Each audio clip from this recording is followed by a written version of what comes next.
हम मजदूरों को गांव हमारे भेज दो सरकार, सूना पड़ा घर द्वार।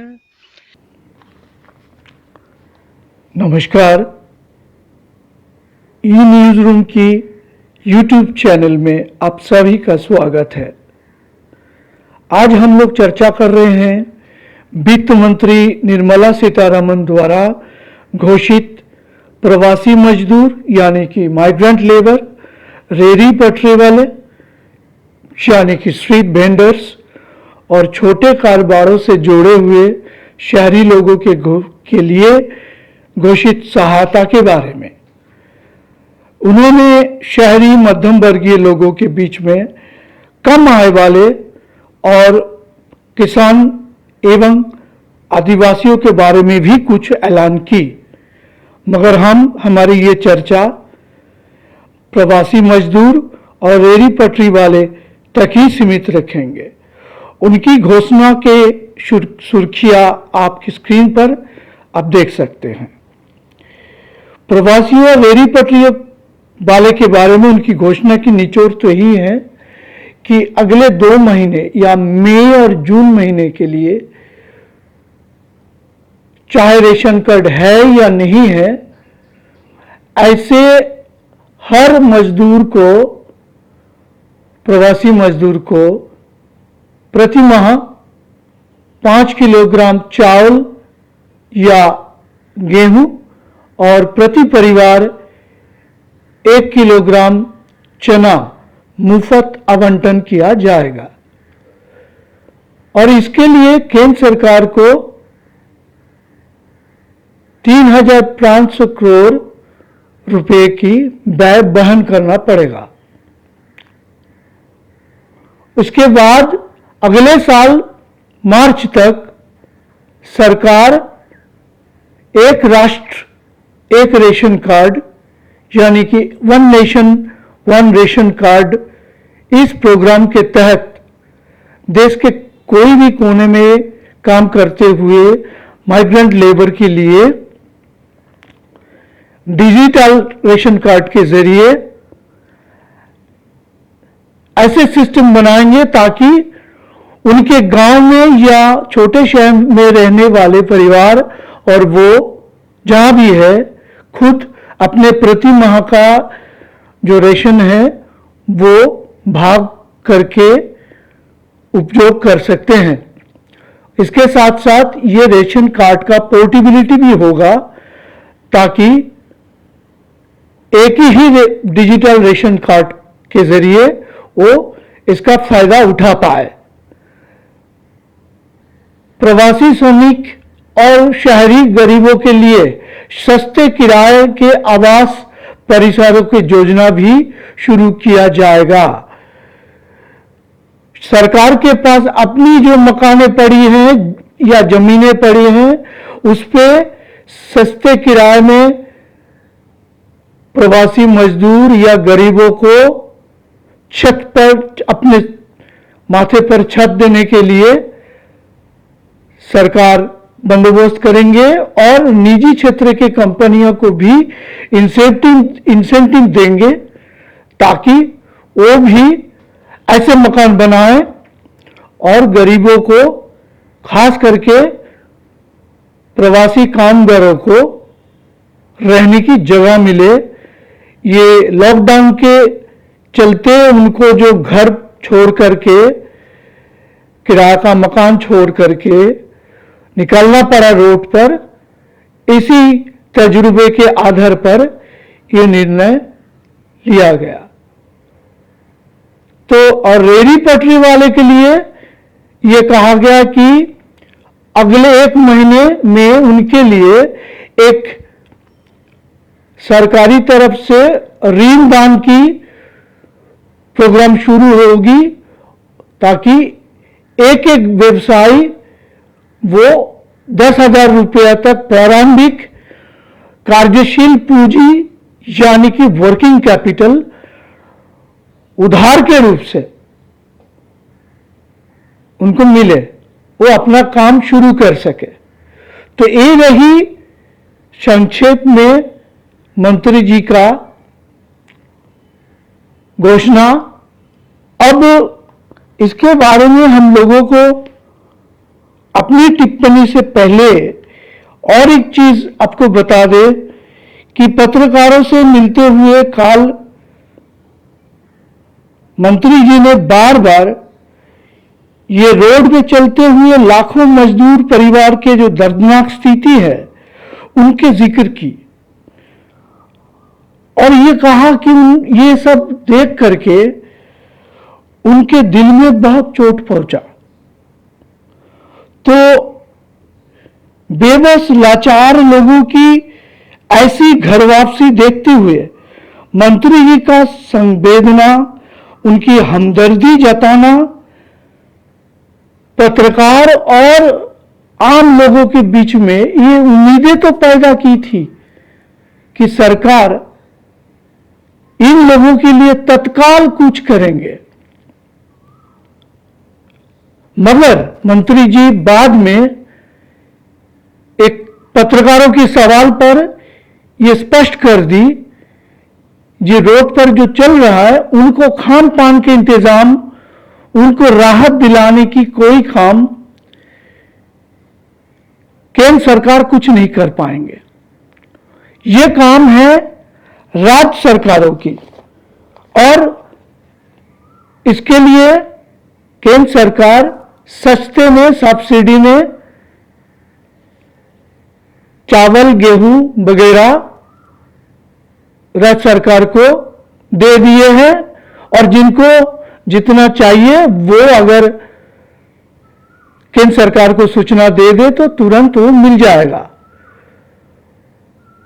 और उन्होंने कहा कि इसके चलते, इस प्रोग्राम के चलते कम से कम 8 करोड़ की सहायता होगी।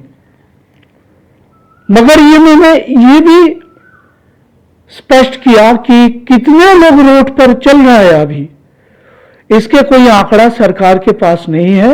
राज्य सरकारों ने उनकी प्राथमिक जो आंकड़े भेजे हैं उन्हीं के आधार पर यह संख्या में केंद्र पहुंचा है 8 करोड़।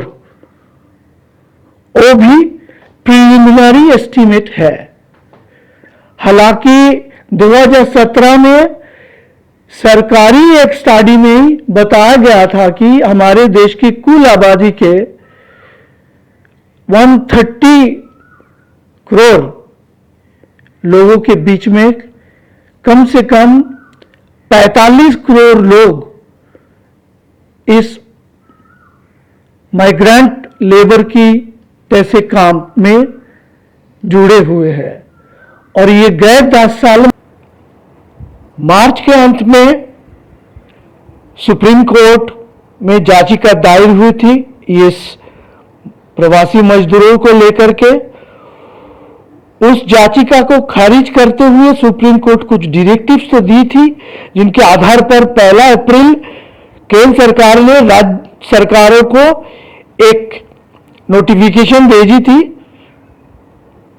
ताकि प्रवासी मजदूर जो रोड पर चल रहे हैं उनकी खान पान, उनकी रहने के इंतजाम, उनकी स्वास्थ्य की देखभाल वो करे। अब उस ऑर्डर पर कितना अमल हुआ उसका जायजा ना तो केंद्र सरकार ने ली ना सुप्रीम कोर्ट। ऊपर से कल 1.5 महीने बाद 15 मार्च फिर एक याचिका सुप्रीम कोर्ट में दायर हुई और उसमें याचिकाकर्ता वकीलों ने सुप्रीम कोर्ट की पास ये प्रेयर की थी कि सर कोर्ट को निगरानी रखनी चाहिए सरकारों पर कि उनका ऑर्डर पर क्या वो कर रहे हैं और इन मजदूरों के लिए क्या इंतजाम किया गया है उनकी राहत के लिए। मगर कोर्ट ने फिर से इसको खारिज कर दी। उनका मानना ही है कि ऐसे निगरानी या मॉनिटरिंग कोर्ट का काम नहीं है और कोर्ट इन लोगों को जो राह पर चल रहे हैं उनको रोक नहीं सकती, उनके पास वो साधन नहीं है। ये सरकारों की काम है। और जब याचिकाकर्ताओं ने महाराष्ट्र में औरंगाबाद में ट्रेन के पटरी में सोए हुए 16 मजदूर को मालगाड़ी के नीचे कुचल जाने की हादसा की जिक्र की, तो कोर्ट को मानना यह था कि ऐसे लोगों को कैसे रोका जाए जो ट्रेन के पटरी में सो जाए। और उन्होंने इस याचिकाकर्ता वकीलों को फटकार लगाया कि मीडिया में या अखबारों में इस तरह की खबरें देख करके वो आ जाते हैं PIL या पब्लिक इंटरेस्ट लिटिगेशन या रीट पिटीशन करने के लिए, और इस तरह के सिचुएशन के बारे में नॉलेजेबल मिल जाते हैं। तो कोर्ट अगर इस याचिकाकर्ता वकील साहबा या साहबों को स्पेशल पास दे, क्या वो इस तरह के सिचुएशन को रोक पाएंगे या लोगों को रोक पाएंगे? मतलब कोर्ट को इसके बारे में सरकार पर प्रभावी ढंग से उनकी ऑर्डर पर, उनकी डायरेक्टिव्स पर अमल कराते हुए कोई भूमिका निभाना आज नामुमकिन लग रहा है। ऊपर से इनके बारे में जो लोग सोच रहे हैं और कोर्ट की दरवाजा खटखटा रहे हैं, उनके लिए अभी उम्मीदें बहुत कम है। इसका कोई जायजा नहीं लिए। देश के सुप्रीम कोर्ट और हाई कोर्ट्स की बहुत सारे जजेस, न्यायाधीश, जैसे सुप्रीम कोर्ट के पूर्व न्यायाधीश जस्टिस मदन लोकूर और दिल्ली और चेन्नई हाई कोर्ट के